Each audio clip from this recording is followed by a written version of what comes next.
I'll tell you a quick story by background. One of the first banks that Ripple signed, so today we have a product in market that's, we're releasing version 4.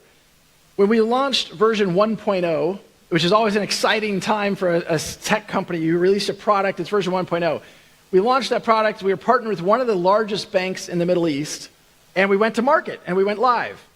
And we had a call from a very upset Middle Eastern banker saying, wait a minute, people can see my transactions. I don't want people to see my transactions.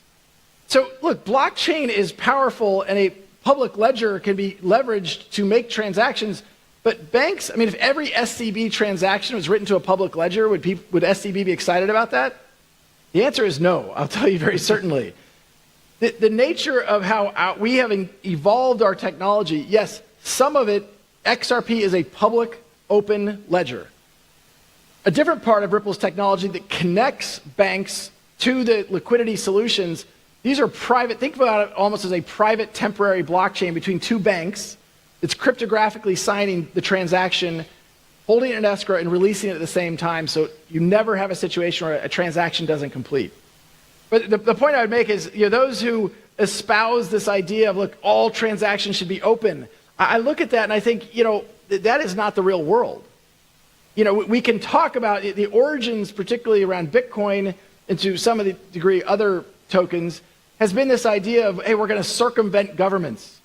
We don't want the government involved. We're going to circumvent banks.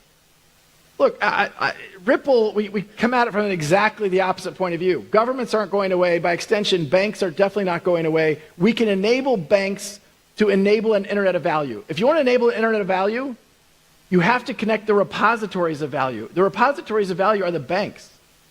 We want to work with the banks, with financial institutions, with payment providers, with Linlin Pay or PayPal or fill in blank, to dramatically accelerate the nature of how payments occur today and reducing that friction.